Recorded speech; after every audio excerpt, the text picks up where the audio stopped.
Welcome back, everybody, to episode number 49 of our Oxygen Not Included series. We've gotten our rocket back from our asteroid field. It has brought back fullerene and many other things. What I've learned is that when you come back, basically you just go to the cargo bay and empty it. You can also, after you have unlocked them, you can set filters on the cargo bay.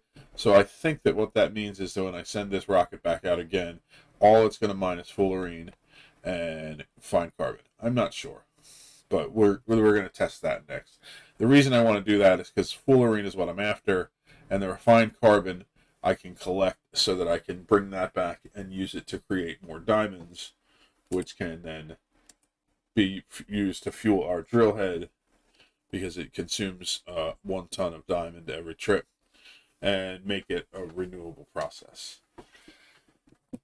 If you look at the star map and we look at our asteroid field, there's still 28.7 tons here.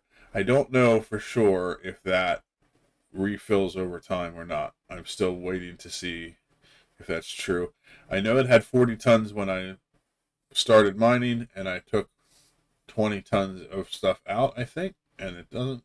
But I think I may have just taken 13 tons. So it may just be that this will get mined out and be completely emptied. We'll see.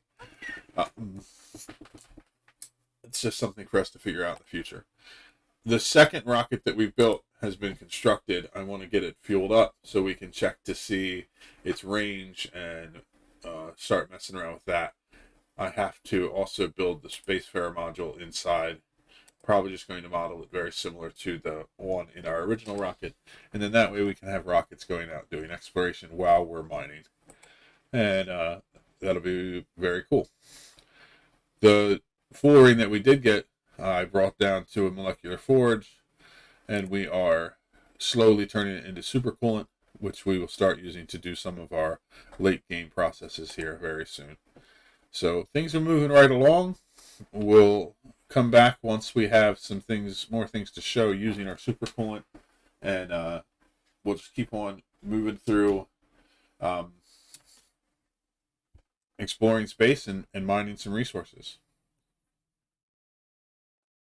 So I think I finally have a little bit more of an understanding of the rockets. I was thinking that I could set filters on our cargo bay and then it would decide what it was going to mine. Doesn't seem to have that effect. When I send the rocket out, it mines what's in the field that is available to it, and that is that. I'm going to just check and make sure that I have everything in here working again, because I'm going to send out one more trip out to the asteroid. But I want to make sure everything's cool in here. So I have plenty of food. I have 100 days worth of rad pills. These I can get rid of now because I'm not using those anymore. And I have plenty of algae for oxygen. So everything's set up here. I'm going to pump out this carbon dioxide, but I can do that while we're in space. So let's go back to our... Oh, not the star map. We want to go back to our asteroid. We're going to do change destination. And we're going to send it out to our gilded asteroid field one more time. We're going to change it to crew. Go back to the interior. Oh, actually, hold on. I missed a step.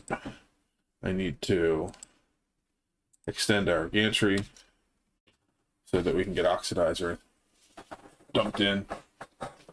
Soon I'm going to be setting up the liquid hydrogen, liquid oxygen setup so that we can do those types of rockets, which will be very cool. But for now, I still need people to deliver my oxidizer by hand.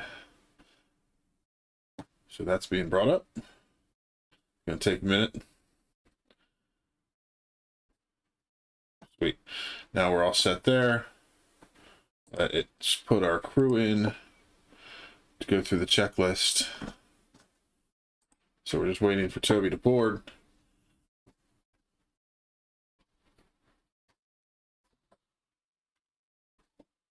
There we go. So it might be nighttime. That might be what's causing the problem.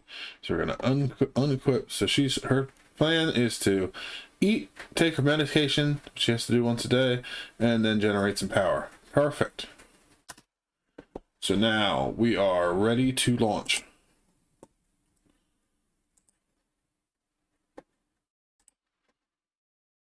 There we go. Oh, quick before I do it again, let's close our gantries. I haven't been worrying about closing the bunker doors because I haven't had any problems with asteroids.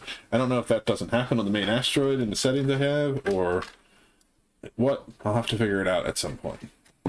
But so our rocket is on its way, going out to the asteroid field. Gonna mine another round of everything we have here. As far as that goes, we have collected quite a bit of fullerene that's still being processed. Let me come down here to the molecular forge.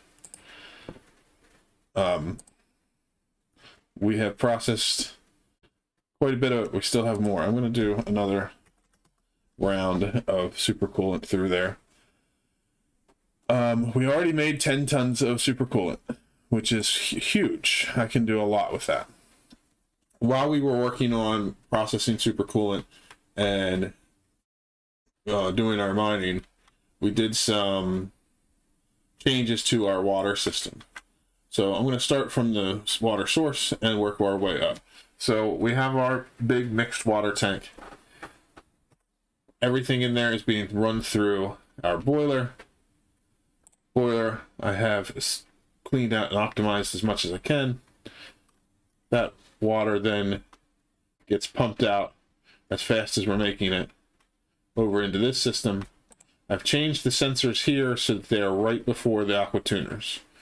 Before I had them down lower because I was trying to keep them outside of the steam bay, but that was a silly way to do it in the end. What was happening is the sensor was detecting water here. By the time it got to the aqua tuner, it didn't match, and so we were ending up with an uneven temperature flow. So now, if we look at the temperatures coming out, they are fairly consistent. So water is flowing through. It's coming in at 80 degrees, and it's coming out pretty consistently at 26 degrees. The settings up here say if this water is under 40 degrees, send it onto our water tank. Otherwise, run it back through for another round through the filter, which is perfect. It's exactly how we want it to go. We are able to process water as fast as the boiler is able to clean it. So any water that goes in, whether it be salt water, polluted water, or water with germs in it, comes out perfectly clean, nothing, no problems, all at a pretty regulated temperature. This tank here we've emptied out. Still have a little bit more cleanup to do and some other changes, but for the most part it's done. I'm ripping it out now. But I did want to have in our base a way for our duplicants to get water without manually from the pitcher pump. So what I've done is off of the line that we were pulling to go to our bathrooms, I ran a line over here. It fills up a liquid reservoir so that we have a backup of water in here, and we have that goes into a liquid vent that's hooked up to a hydro sensor that stops flow over when it goes above 100 kilograms on this level. So this tank of fluid here will always have water that is about 25 degrees, between 20 and 30 degrees, and it will be consistently full. It will always stay that way. Even if we stop with water flow for a while, I have a backup that can fill up. So we'll always have water here is the goal. Bathrooms will always have water because they're coming off the same line.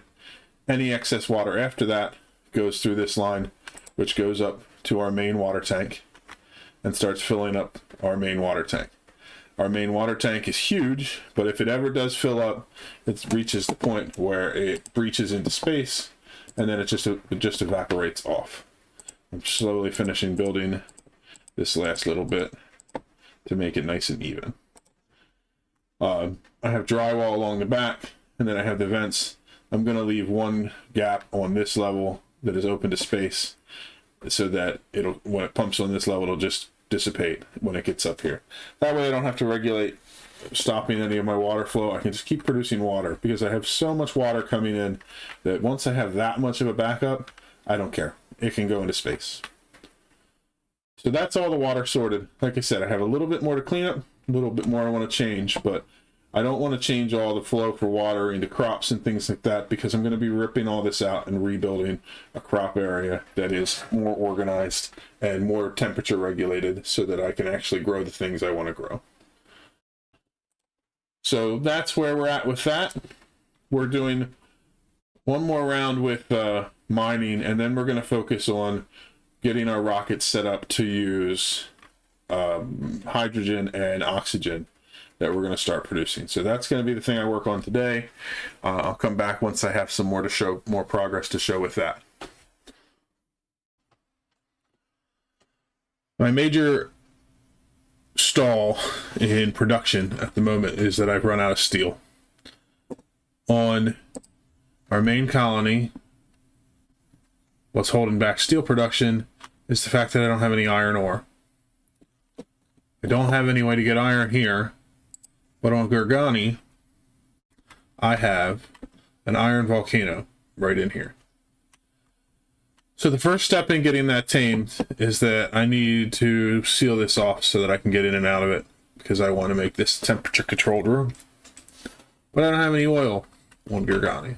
So I set up a little oil reservoir. It's very similar to the water one I built over on the main colony. Just to go over it again, liquid comes in, fills the reservoir, pumps out to the liquid vent. As soon as this sensor detects that it's filled up to this level, it shuts off. So there's a pitcher pump that the duplicates can access. I'm just going to let this keep going until it fills up so that we have access to oil here.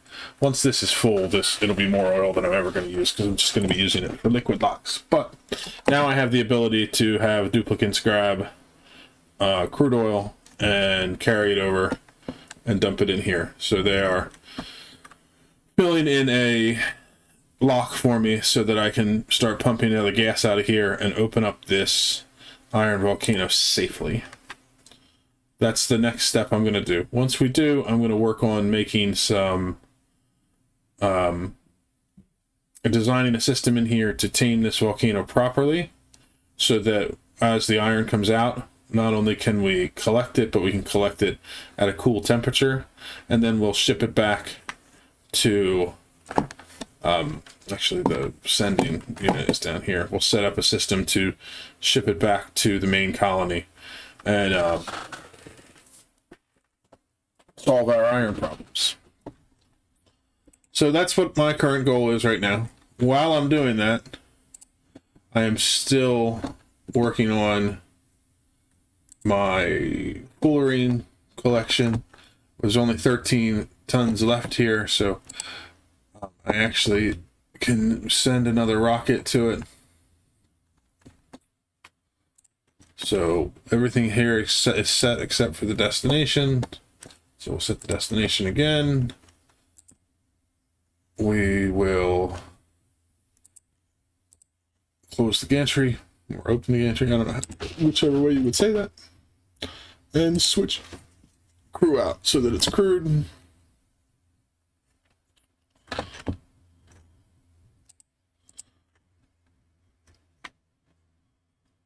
Just waiting for our pilot to get on board.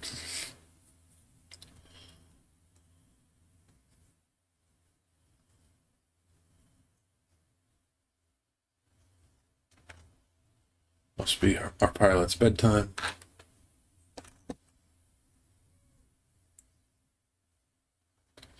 Oh, I don't know. This is actually her bed, so maybe not. Okay, there she is. Unequipped suit. Now we're all ready.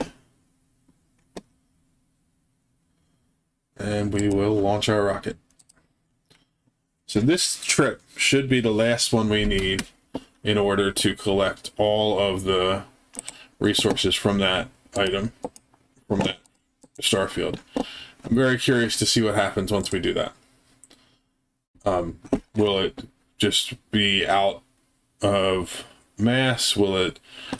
We get any more out of it? I think it's just, this is all that it is. And then all that will be there is the artifact that we can get over and over. But I don't know. So we're going to find out. But we're going to let that keep going while we work on this system here. So I'm going to get this sealed up, get it all vacuumed out so that there's no gases in here. And after that, I will come back and show you the system I come up with for taming this iron volcano.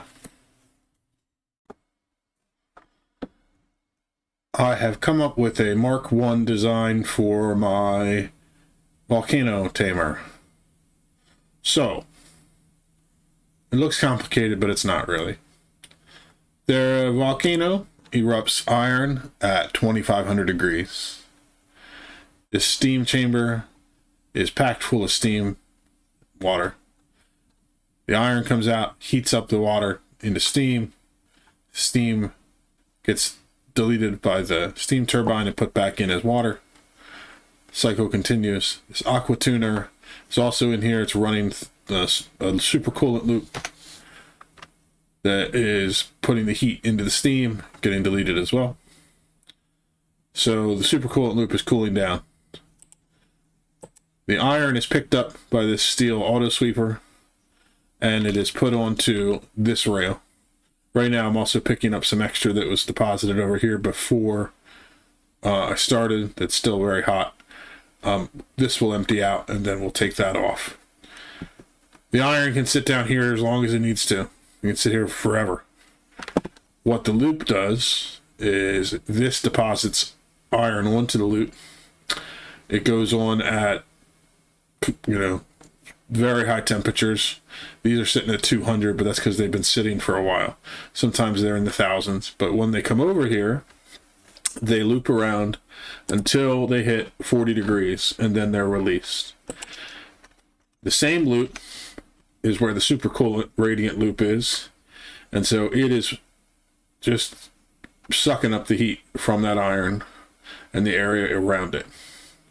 So the counterflow of them is causing this minus 11 degree ethanol, because I didn't bring any supercoolant over, it's using ethanol.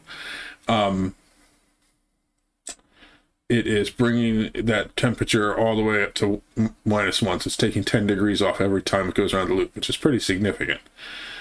The iron can stay on this loop as long as it needs to. As soon as it's cool, it hops onto this rail, which then goes down here, and it goes right into our teleporter and drops the iron off into our main colony at our drop-off point, which is up here. There's a bunch of iron ore that's still here because we sent all that over too. But so we have large amounts of iron coming through. That iron is being brought down here, thrown into here to make steel. So now we're already up to 12.6 tons of steel, even after we sent several tons over to this side to build this system. Things I would like to change with it. There's a lot of steam, only one steam turbine. There are times where it can't keep up. So redesigning it so that there's 2 steam turbines up here so that we can just keep up with the steam a little better would be good.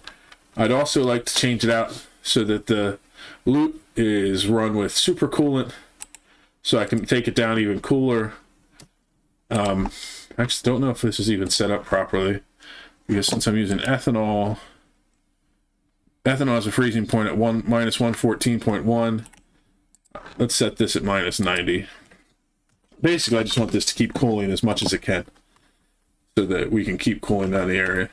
You can see the area around here is already cool, but the steam turbine is heating things up. So when I redesign it at the next volcano, I'm probably also going to make it so that the loop from the coolant cools the steam turbine instead of just the output, because that's going to cause problems here in a little while.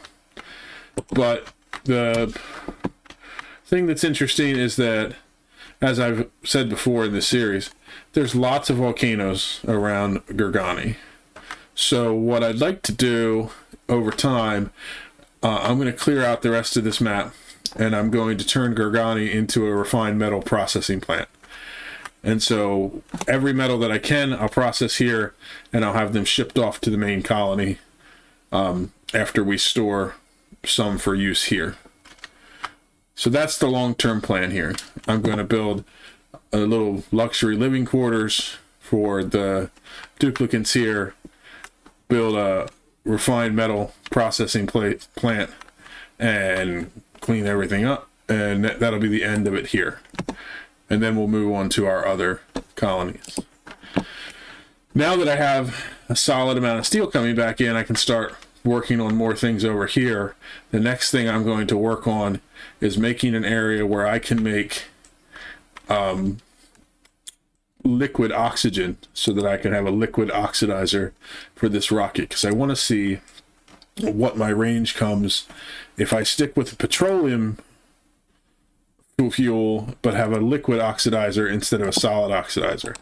Because when I send this rocket off, it's not the fuel that runs out after 20 cycles, it's the oxidizer. So the problem is that solid oxidizers are harder to store, but mostly they take up a lot of space. This is a liquid oxidizer tank. It takes up 2 tiles tall. This large solid oxidizer takes up 5. So 2.5 times as far and tall, and it doesn't go as far. But to use the liquid oxidizer, I need to store liquid oxygen. So next thing we're going to work on is making a liquid oxygen system. So I have plenty of oxygen. I can easily send that up and get it cool. I just have to come up with a system for turning oxygen into liquid oxygen. Should be an interesting process, fun process. And I'm going to work on that after I'm done here. So hopefully we'll have that done by the end of this episode at the end of the week, and we'll go from there. I'll come back once I have something more to show you. So we've gotten to the end of the week, and this week's been a little bit hectic for me getting everything done and with work. So I didn't get time to get to the liquid oxygen processing center I want to build for our rocket. But I did find a little bit of time to squeeze in a small project here that I've been wanting to finish. I've been doing different things to tweak how to keep our water going into our water tank cool, and also handling this cool steam vent. Didn't really need to handle the cool steam vent. We have so much water, I don't know what to do with it, but I thought it would be a fun project. So I used a bunch of things I've seen in the past. Mostly the different things I'm using here are all from designs I've seen from Francis John.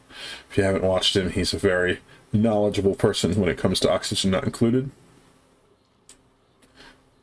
His tutorials and his Let's Plays are all very, very interesting, so I recommend him. But this chill box design specifically is something that I've learned from him and have done many, many times. And the way that it works is there is a loop here that cools the crude oil going through it, and I have it currently set at -25, which is specifically set because -25, if it cools at another 14 degrees, that'll be -39, and that's within the threshold of where crude oil can stay. If crude oil goes below -41, it'll start to freeze, and it'll crack pipes and mix crude oil into my water and be all kinds of problems. So that's as low as I can make it, which is fine. I don't need lower. The entire purpose of that crude oil loop is to chill down this little box here. The oil in here you can see is at -30 degrees. This keeps it consistently at -30 degrees. So that's the entire purpose of this whole system on this side. Over here at this cool steam vent, I have steam coming out at 110 degrees. It's currently active for the next 56 cycles. This hydro sensor says if this water goes above 500 kilograms, pump it out. I did put 2 pumps in here connected to it, just in case I ever go to the point where this is filling up super quick and we go above the line. I don't want to ever get to the point where I overpressurize the steam vent. I think that's overkill. I don't think it's ever going to turn on. But I figured while I'm in there, let's build it so we don't ever have to go back in. Anyway, the hydro sensor pumps out water if it gets above 500 kilograms. The thermosensor says if this water is, as long as this water is below 40 degrees, send a green signal, leaving this door open. If the steam coming out of here ends up heating this water above 40 degrees, close the door. As soon as that door closes, the temperature between these two chambers will attempt to equalize through that steel door. And since this is minus 30, it will very quickly suck the heat out of this water, keeping it below 40 degrees. So we should always have the water coming out of this system fairly cool. So right now it's coming out at 36 degrees, which is fine. It keeps our water tank right around a nice 30 degrees because of all the other water that's already in here. We may tweak those numbers, may change them up, depending how it works. This cool steam vent just went active a couple cycles ago, so I haven't really had a chance to dial it in, but we'll keep an eye on it. The water coming in from this pipe is still coming from our other system that cools down the water, and so all of it's coming in at 40 degrees. So that should also help keep this at a nice, reasonable temperature so the steam doesn't ever overheat too much. I didn't really need to cool this cool steam vent because I have more water than I can handle right now anyway, but I thought it was a fun project, and I can use this probably on other colonies later once I get this design dialed in the way I like it. So that's why we did it. As far as our rocket, I do still want to build my liquid oxygen processing plant. That's the next thing on my to-do list. So I'm going to start working on that next week and have that for next week's episode. Didn't have time to get to it this week, but it's okay. I am going to continue on with doing this weekly episodes for Oxygen Not Included. I'm really enjoying that. It gives me time to do the things I want to do slowly and do them right. I have a lot of stuff I still want to do in this colony, so I don't expect this series to go anywhere anytime soon. Definitely going to still finish all the achievements and probably do a lot more. And we may go back to doing this as a daily series again at some point in the future, but for now we're going to stick with the Monday, Wednesday, Friday for Call to the Lamb, and Tuesday, Thursday, Saturday for modded Minecraft, and then have Oxygen Not Included come out every Sunday. I hope you're enjoying the way I'm doing that. Feel free to leave me some feedback, and I will see you in the next episode. Bye-bye.